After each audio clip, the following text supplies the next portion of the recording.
Hello, and thank you for joining me today.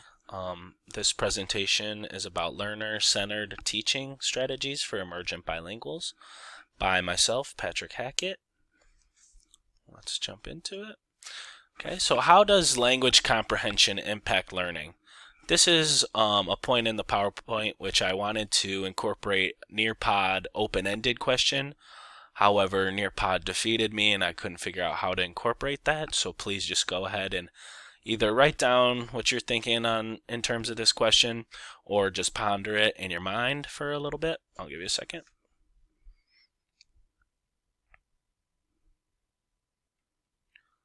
So language comprehension is the foundation of learning. You can't learn what you can't understand. This applies to anyone, but most specifically emergent bilinguals. The learning objectives, or what I would like you to take away from this presentation, are what are emergent bilinguals and the different types, how to get to know your students and invite their language and culture into your classroom, learner-centered teaching strategies, and strategies to encourage social learning. So what are emergent bilinguals?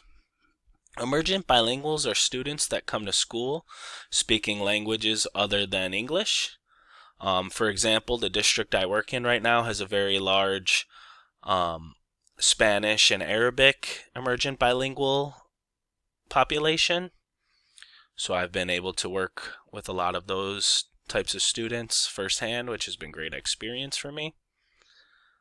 Previously referred to as English language learners, English as second language, English learners, language minority, and limited English speaker, to name a few.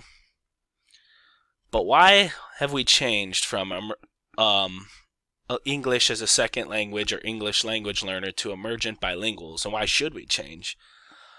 Instead of focusing on the deficiency of the student, as the previously stated ones do, this validates, using emergent bilinguals that is, validates the student and who they are completely, and it acknowledges that they come to school speaking another language, viewing it as a strength instead of a weakness. So the different types of emergent bilinguals are newly arrived with adequate schooling, newly arrived with limited or interrupted formal schooling, long-term English learners, and students at risk of becoming long-term English learners. So it is important to understand the student's background and which of the 4 ELL groups they may fall under in order to best support that student in their education. Because each of those 4 groups requires something a little bit different, maybe some more support, maybe a little bit less support. So it's really important to fully get as much information on the student's background and their previous education to understand how we can best help them in their education. Okay, so study your students. I cannot emphasize this enough. That is why I made it its own slide. It is extremely important to study your students. You cannot know enough about your students, and you should never stop trying to learn about them. Okay, so take time to get to know your students, learn about their life experiences, family, and culture. This is just the start to creating a safe space for all students to learn and grow. Invite diversity in the classroom. Use posters, word walls, cognates, and discussion to invite students to share their language and culture with you. Create a comfortable, inviting space for emergent bilinguals and all students. Use posters in different languages. Have books with diverse characters and utilize imagery to convey ideas. Use cognates, words that have the same origin or are related in some way in dialogue and vocabulary terms to facilitate understanding. Openly invite students to share their culture and stories with you, with their peers, and especially with others who speak the same language. It's an extra bonus if you let them speak in that language to do so. Embrace diversity and never discourage a student from sharing. So learning-centered teaching and strategies. In a learner-centered class, the teacher uses a number of sources and activities to learn about their students.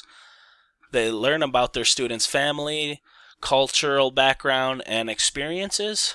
They plan units and lessons that draw on the students' backgrounds. Help students make connections between their academic content and their own experiences. It engages students to collaborate in collaborative activities, projects, and research, and has students share their work in pairs, small groups, or with the whole class to help them learn and show that they are experts. So those are all what is required of a teacher looking to have a learner-centered class. So strategies that could help facilitate teachers in learning about students. You can have goal setting, which I think is pretty self-explanatory. Just have students set 3 goals for themselves for the year. Personal information interview. Either you or their peers interview a student to get to know them better. So you would utilize a preset group of questions to try and divulge more information and get to know the student. You can have them make a coat of arms, which they illustrate a coat of arms with 4 or 5 quadrants to show/represent themselves. You could also use a positive negative graph, have the students create a graph where they rank key life events according to where they believe they fall in either the positive or negative aspects, using a 1 to 5 ranking system to quantify how positive or negative they feel the event was. So I encourage you to use either one or multiple or all of those to try and better understand and get to know your students. Okay, so here are some examples of those teaching strategies I just talked about. The coat of arms, here's a well illustrated coat of arms where she also gives us a great little breakdown of what each quadrant represents and means to her. And then here's a wonderful example of the positive negative graph where the student picks out key events in their lives and ranks them in a chronological order on how it made them feel in that time and during that event. Okay, so personal information interview. Here's an interview between 2 exchange students that can give you kind of an idea of how this personal information interview can go. You'd obviously have to have the students formulate or give them questions to ask each other to then interview and get to know more information about each other. So you can go ahead and check this out on YouTube. You could Google it, or I can send you these slides so that you could check it out. So sorry, but we're not going to check it out right now. Okay, strategies to encourage social learning. How to incorporate social learning into the classroom. Okay, you can use flipped classroom, which sounds like you're moving stuff around, but really all you're doing is flipping the dynamic from teacher-led to student-led discussion, utilizing the students as the center of learning. You can assign pre-work or pre-assessments, include knowledge checks, and then let them invoke the students. Please invoke the students to discuss. HAP says, by gathering answers to questions from the class or even assigning questions to teams or pairs, you encourage peer collaboration and group problem solving. You could utilize peer coaching. A great way to incorporate social learning is having peers teach peers. Replace large group lectures with smaller discussion groups. If learners are in teams, they attend different discussions and return to their teams and teach their topic to their teammates, which closely mirrors the real world. So that's kind of laying down how the interaction can go during peer grouping. Utilizing role play, students can act out or try to realistically demonstrate what they are learning about. This allows students to perform and practice the positive behavior or lesson that is being observed. Helps to reinforce and demonstrate learning or mastery of the subject. Reinforcement and motivation through simulation or games. Utilizing fun and interactive ways of learning, such as games or simulations, can be a great way to engage students in a lesson and possibly even reinforce learning of the lesson. There's a higher likelihood for learning and behavior change when participants see a person taking an action and being rewarded for that action, or conversely punished for an inappropriate action or inaction. This is the basis of simulation, and more specifically what is often called best practice computer-based simulation.